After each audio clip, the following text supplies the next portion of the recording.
I ain't taking notes from nobody.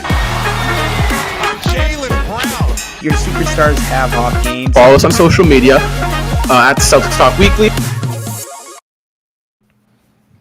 What's going on, everybody, and welcome back to another Celtics Talk Weekly pregame live. I am your host, Rob. I'm with my two co-hosts.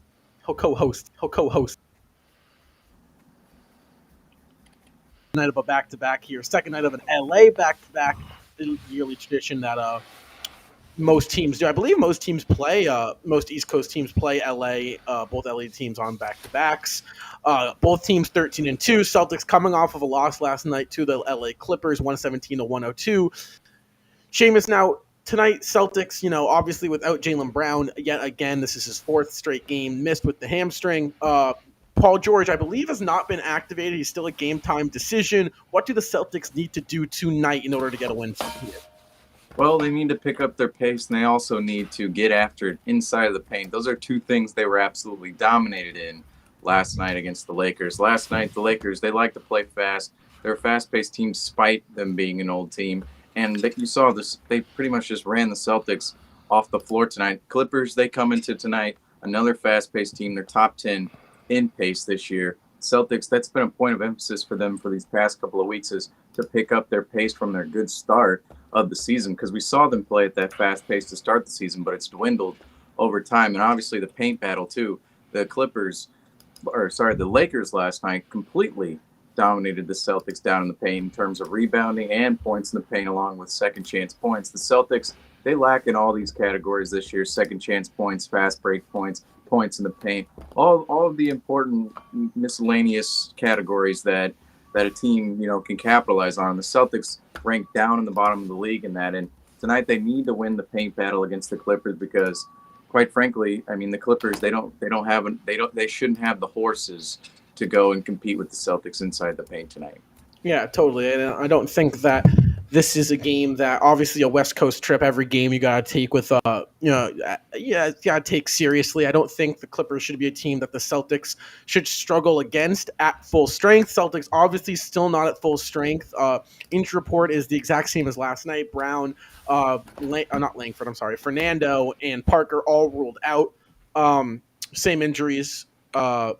And now you look at the Clipper situation, right? 13-12. They're a team that is kind of a one-man show with Paul George. Obviously, he is not completely fully activated yet. However, if George is in the lineup tonight, what do the Celtics have to do to slow him down? I mean, I think we just have to double team him. I think that's going to be our best option here. Outside of maybe Reggie Jackson, and I don't even know if he's playing. I think he is playing tonight. I can't remember. I can't remember who. Oh, it was Batum that was on the injury report. My bad. Batum is playing tonight, though, I believe. Okay. All right. Well, never mind then. Anyway, but yeah, we do need to focus on basically our entire defense has to be predicated on Paul George. And that's going to be important because even though he's a one-man show that can drop 50 on any given night because he's that special of a scorer. I mean, we know Paul George. Paul George has been, he's been one of the best scorers in the league over the last 5 or so years. So if he plays tonight, I think our defense is going to have to be predicated on trying to stop him and then maybe letting the rest of the team hopefully beat us, and just to hope that Paul George doesn't beat us. And that's kind of what I'm hoping the Celtics defense does if he's playing, because I just checked and they still have no news on if he's playing or not tonight. Yeah, and I think that that's true to an extent. I do think this Clippers team has some guys that can kill you on a night-to-night basis. I do think Luke Kennard's a guy that can go out there and get you 15 to 20. I don't think we should take him lightly. Also, a fellow friend in Marcus Moore, who is averaging right around 13 points per game this year, right around 12, 13. He's a guy that can go and give you serious buckets. So, obviously Paul George is definitely the focus for Boston to slow him down and make someone else beat you. However, there are some guys on the Clippers that can beat you. Same record as us. They are 5th seed in the Western Conference. And, they've been a solid team. However, tonight it brings us to a key matchup. And I think the key matchup is pretty simple and easy. It's Jason Tatum versus Paul George. These two guys have been going hand in hand now for some time. It feels like every time Jason Tatum plays, especially the Clippers. That 2019-2020 season, Celtics had some crazy battles against the Clippers, both in LA and in Boston, and Tatum, both games really showed out. Seamus, I'm sorry. What are you expecting out of Jason Tatum? He's been hot recently. I believe he's had 3 straight 30-point games on this West Coast trip. Well, he has a lot of motivation coming into tonight, not only for the fact that they're in LA to get again. LA, you're always in front of the stars in LA. After last night's game, it's pretty astounding to see how many people were actually there in terms of celebrities of the game, because that was a big game out in LA. And tonight you're coming in the same situation, although it's against the Clippers, same situation out in LA. And then also the Paul George matchup, who Tatum has been compared to millions of times over the past 3 seasons now. And also Marcus Morris is playing tonight. Jason Tatum gives a lot of credit to Marcus Morris on his development within his career and his development into becoming an all-star in that 2019-20 season before. Morris was there the season before. And there's a lot of motivation coming into tonight for Tatum. Big spotlight in LA. You're going against a guy you've been compared to forever. And now you're also going against a guy who mentored you into becoming, or partially mentored you into becoming the player you are today. So Tatum, there's going to be a lot of motivation on the line, and I think right now too with Tatum, he's streaking again. He's had a couple of good games in a row here. I think he's had 1 clunker in the last 3 games or the last 4 games, but Jason Tatum, he's coming around this season, and some of the numbers that we're still seeing, some people are still harping on his shooting and his ability to consistently score throughout a game, but those numbers are getting better throughout time, and some of the shooting numbers are solely stemming from the beginning of the season, and he's been better as of late. So I expect another solid performance out of Tatum tonight, as we normally should see. Yeah, so Tatum, past 10 games, if you want to talk about Jason Tatum and anyone who's been doubting him, past 10 games, 6 of those 10 he has gone over 30. 8 out of 10 he's gone over 24, and 2 out of the 10 he has gone under 15. A very, very stellar shooting performance as well. Throughout the course, he's shooting right around 45%. I've noticed some of the good assist numbers in there as well. He had a 10 assist night, 2 5 assists. Obviously, he's still hanging around that 3 to 4. It kind of seems like where he's going to sit. I'm seeing a lot of great rebounding numbers. I think Tatum is kind of back. I think he's been back for the past 10 games. He's playing some great basketball. But Ian's someone who we got to talk about here tonight because he did not perform well last night was Dennis Schroeder. Schroeder actually really struggled, kind of in his first game as a Celtics that kind of underperformed. He's been super, super consistent for us. He's got a good little matchup in Reggie Jackson, kind of a similar style guard. Reggie is not going to be your go-to option, but if there's an injury, he's a hell of a good second or third guy. What is the key for that Schroeder and Reggie Jackson matchup tonight? Yeah, that's going to be a pretty interesting matchup. I'm kind of intrigued because I'm not going to lie to you. Before we got Schroeder, I kind of really wanted Reggie Jackson in Boston because I really like the way Reggie Jackson plays. And, Reggie Jackson is kind of just a taller version of what Dennis Schroeder is, to an extent. It's not exact, but to an extent. They're both, similar guys who they can come off the bench. They can give you points off the bench. They can start for you if you need them to. They can give you minutes in the starting role, and they can perform. Dennis Schroeder is going to have a bounce-back game. It might be, I don't know, maybe it's because he faced the Lakers for the first time. It felt like the fans were targeting all their hatred towards Dennis Schroeder last night, anytime he touched the ball. And so, yeah, it was rough. He got some boots. Yeah, he got booed a lot. Westbrook kind of babied him at one point when he drove to the hole. So, honestly, I feel like Dennis Schroeder is going to come out here and he's going to have to try to prove himself again. And honestly, we've seen it all season. He's been probably one of the most consistent players on this team. He's going to have his rough nights from time to time. It's going to happen. But I'm excited to see this matchup because Reggie Jackson, he can light any team up. We saw what he did in the playoffs last year. He was incredible. So I'm really excited to see what these two bring tonight. Yeah, for sure. Schroeder averaging right around 17.5. He only took 6 shots last game. I'd like to see him really get more involved in the offense tonight. Still had 10 points, 1 for 6 shooting, got to the line a good amount. 5 assists for Schroeder, guys. However, the Celtics got 2 games left in this road trip. Hopefully we can, get a win tonight to go over to 2-2. However, Seamus, what is your key to the game tonight? Let's get into the keys to the game. Well, first off, update here. Paul George will not play tonight. So no Paul George will not play tonight. That's a huge blow to their team. There goes our key matchup. Yeah, our key matchup. We got to that just a tad. Definitely, it was Dennis Schroeder versus Reggie Jackson. That was our key matchup. That's kind of why I threw out Marcus Morris, knowing that maybe Paul George wasn't going to play tonight in terms of the Jason Tatum perspective. But tonight, key to the game, I kind of already said it, pick up the pace and dominate in the paint. Now, even a further key to the game, you have to take advantage of this opportunity. You're out west. This is your fourth game out west. Yes, this is their fourth game out west this year or in this road trip. And now Paul George is out of the lineup. This is the game that you should go out there and win. Ultimately, on the second night of a back-to-back, guys got rest last night too. If you think about it, in the fourth quarter, he may have waved the white flag with about 6-7 minutes left. So it's not like these guys are overworked per se and coming off a tough win or tough loss against the Lakers. No, that game was over at the beginning of the fourth quarter. So you come off that stint, you have 2 days rest. You play 3 quarters essentially last night against the Lakers. Come on with a tough L, and now tonight you have a chance to rebound in the same building against a different team and ultimately without their best player as well. So the Celtics, they certainly have to take advantage of that tonight and just get a win. Yeah, I think now that Paul George isn't playing, I think that's a blessing. Celtics, this is a game that we should win. I'm not going to guarantee anything. I can't speak for Seamus though. He's still got some time. So Ian, what would your on the back-to-back? I don't know. What would your key to the game be? My key to the game, ironically, we've talked about it a couple times, but rebounding. Over the last couple games, it feels like the Celtics have struggled to get a rebound, it feels like. And, I mean, Tatum has been good rebounding, but it feels like everything else, they're kind of... Even Robert Williams said it last night.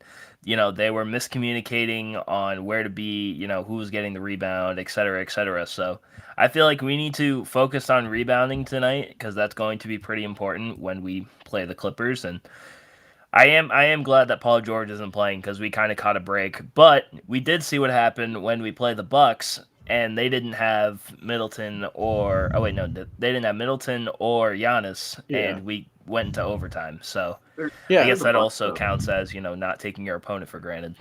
For sure, the Bucks. They're more efficient than any other team in the NBA. Maybe outside the Warriors and Suns, but I do think that Clippers are a well-coached team. They got some good depth. Obviously, Paul George, the live odds just came out. Clippers are still -1 on the spread. I don't know how. Maybe a home game. I'd with no Paul George, I'd take Celtics plus or -3.5 would be my guess. Clippers, aren't really a deep team without PG or Paul George.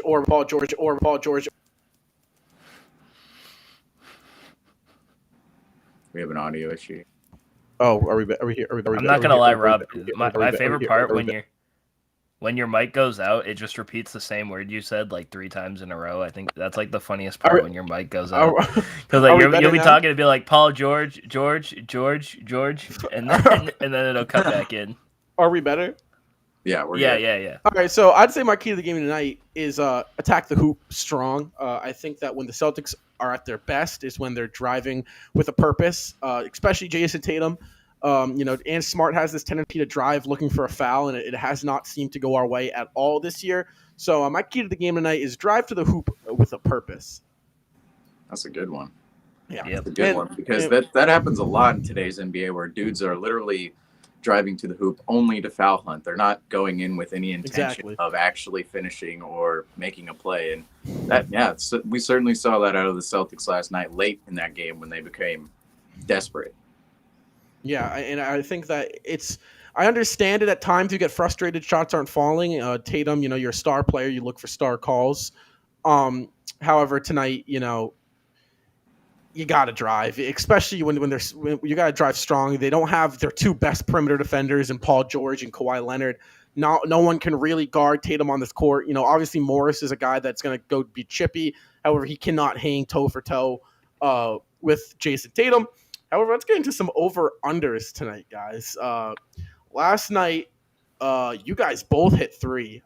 You were 3 for 4. I was 1 for 4. Rough showing.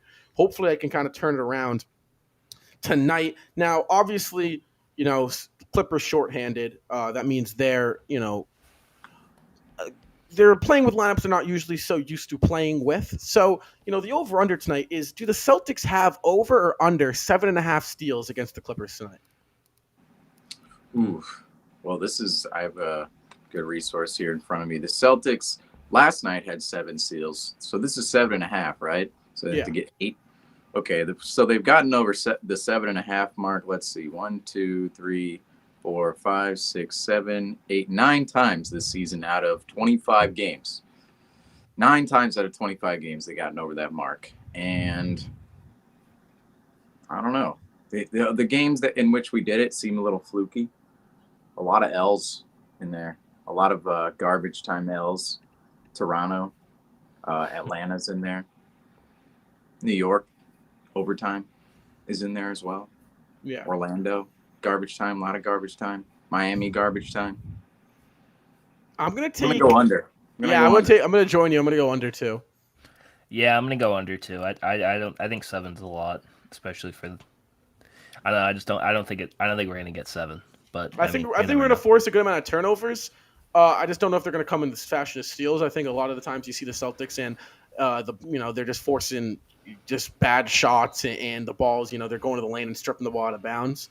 If I'm not mistaken, too, I think the Clippers are one of the better teams at taking care of the ball this year. Yeah, for sure. So, that was, I think we all kind of came to a quick agreement on that one. However, no Jaylen Brown. That means someone's going to have to step up, being that second scoring option for the Celtics tonight.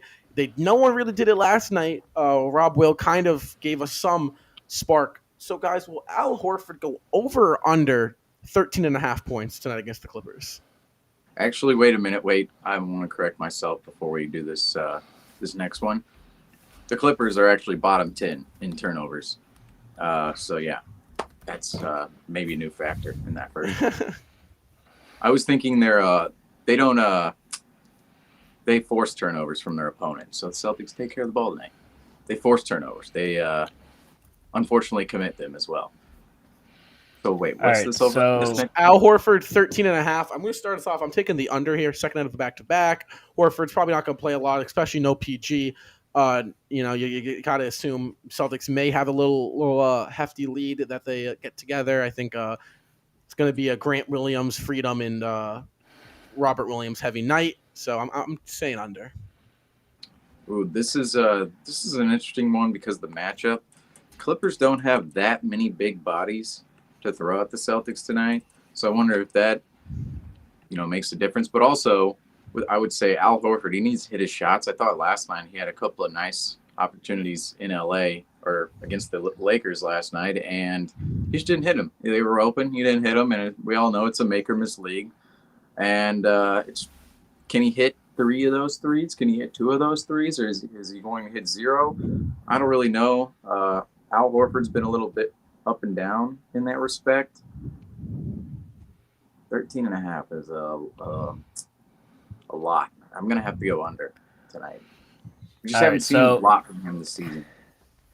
All right, so in Al's last 9 games, it says he has had 11.8 points per game. Now, that is a little bit, but I feel like tonight he's going to have a lot of chances for his shots to drop. So I think I'm going to take the over. I think I have confidence in Al Horford tonight. And, I mean, someone has to score. And, if Dennis Schroeder has another bad shooting night, Robert Williams will always be there. And maybe Marcus Smart won't have a great shooting night. So I think I'm going to take the over on Al Horford. Even though his stats doesn't say he is, I have a good feeling about Al tonight. So this next one here, we actually haven't done this type one all season long, so this is kind of a fun one. So Celtics, obviously, one thing is their depth. Obviously, Schroeder kind of punched into the starting lineup with no Brown again. However, do the Celtics have over under 4.5 players hit double-digit scoring tonight? Ooh, 4.5 players. So well, think of who we have. We have Tatum, who most likely will. That's a most likely. Richardson, Schroeder, Smart, maybe. Horford. Because you took the over on Horford. So I took the over on Horford, so I have 2. You gotta stay consistent. This is a hard one because We have a lot of players now. All of a sudden, I think this one would be much easier last year when you could look at it and go, No. okay, well, we have No. Shimiojule, No. and all these other guys coming off the bench this year. It's like, okay, we have Schroeder who can drop a 10 plus any night, Richardson who can drop 10 plus every night, Horford can do the same. All three of those guys, obviously, off-season acquisitions. Say a guy like Cantor comes in and plays minutes tonight against Isaiah Hartenstein. Yeah, Ennis Freedom comes in and plays against Hartenstein tonight. He could score 10 tonight. Against who? Isaiah Hartenstein. Is that their center? I think he's their backup center. You're right. I've never heard of him. Wow. They like him. I keep hearing about Hartenstein everywhere he goes. I'm like, okay, he went from Houston to Denver to Cleveland to L.A., I believe, if I'm not mistaken. Might not have had that stop in Cleveland. I might be making that up. Not sure. But I'm gonna have to go over. I have 4.5. We just have a lot of players who can go over. And tonight, if we're playing a fast-paced game, I think that could come out. I think last night we had at least 4 players or 5 players in double figures last night, right? We had Tatum, Schroeder had 10 exactly. I don't know. We had 102 last night. Let's check the numbers here. So Tatum, Williams, Schroeder, Richardson. That was 4 last night. And then you look, Horford had 7. Smart had 6. That's pretty abnormal for him, I would say. Langford had 5. Neesmith nearly had 10. I'm going to have to go over. I think we're just going to score more points tonight than we did last night. And we nearly reached that point last night. Yeah, I mean, if we don't have Paul George playing tonight, I feel like the Celtics, it could be a blowout maybe. And maybe, even if we have 4 people, because I'm thinking we can probably get Tatum, Horford, Smart, either Schroeder or Richardson, and then maybe someone who's playing garbage time minutes, like, I don't know, maybe Peyton Pritchard will go crazy again from 3, or Aaron Neesmith will hit a bunch of shots, or, even Juancho Hernan-Gomez maybe. But yeah, I think I'm going to go with the over on that one. Yeah, so I don't know what version of the Celtics we're going to get tonight, because there's been 2 versions that have seen the Celtics team. One of them is a really, lockdown defensive team, and they really are primarily going to just get a stop, and the offense they'll get it some way somehow, and they'll get a win like that. We saw that against Miami. We saw that against Philly. And there's also been this other version of the Celtics team to come out and put on a scoring display where everyone is just eating. And we saw that against Charlotte. We saw that against Utah and Portland. So I don't know what version of the Celtics we're going to get. Second night of a back-to-back, or the Celtics looking to lock in and respond after their defeat to the Lakers. I'm gonna say they are. I've also taken everything else as under, so I don't want to take another under. I'll go over. I think that Tatum will hit it. I think Horford will just hit it. I think Smart will hit it. Schroeder will hit it, and I think one guy off the bench will hit it. Or one of our bigs will get 10. So yeah, I'll take the over. I feel pretty confident. Last one we got here is, do the Celtics win the first half? Are the Celtics leading after 1? Over would be yes, under would be no. I'm saying over, I think we're winning at the half. I'm saying over. I'm going to go over too. In a game like this against the Clippers, you should come out and punch them in the mouth. Talked about this a million times. They need to start quick, and they've had good second quarters over the span of the season, and that's really been a constant. This West Coast road trip has been a little shaky in that department. The Trailblazers, I thought, had their best performance in the second quarter. The Lakers started to take over the game in the second quarter, but tonight against this Clippers team, no Paul George. You don't have that star power. If you can take over early, I think we should be leading at half. Yeah, for sure. Like I said, there's 2 versions of the Celtics teams that you can see. You can see a locked in and focused one, and you can see the once in a while we've seen. It kind of seems like twice every 10 games you'll see that where they just aren't really there offensively. It seems like they're usually there defensively, but it just doesn't click offensively from time to time.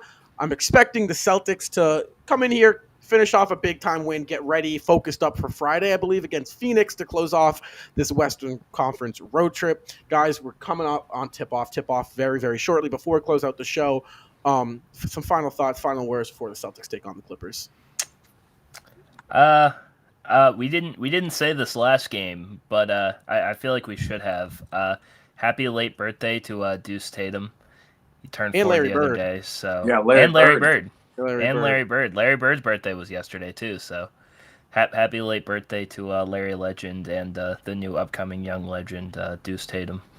Well, we didn't mention it apparently because we lost yesterday. He would have been ashamed, or he was ashamed, I guess. I have no idea. We lost to the Lakers on his birthday. That was just the perfect that was storm. disrespectful. Yeah. Well, Larry Bird, he had beef with other teams, so it's okay. Yes. Yes.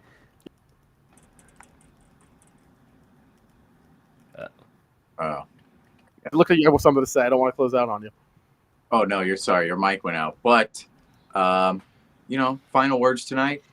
I think we should get a win, and don't look too far ahead to the Phoenix game on Friday. I would say for the Celtics tonight. Focus on this game tonight. I know Paul George is out. It should be a gimme game, but you have to focus on the opponent at hand. And the Clippers play hard. They have veterans who can go out there and score. Marcus Morris, we've seen it before. He can literally be an all-star level scorer if he wanted to. He just obviously isn't as efficient as other players and doesn't have that opportunity. So tonight, be watching out for him, getting revenge on his old ball club, and focus at the task on hand. Get a win in LA. Beat LA. Beat No, LA. it's not the Lakers. Beat LA. Beat It's also LA, Sam the other Hauser's one. birthday, so happy Happy Sam. birthday, Sam Hauser. Happy We will birthday, see you Sam. guys back here, same spot. Come back here for post game live. All of us. Another will be 1 back. a.m. Another 1 post-game a.m. show. Come back. We will be here talking all things Celtic.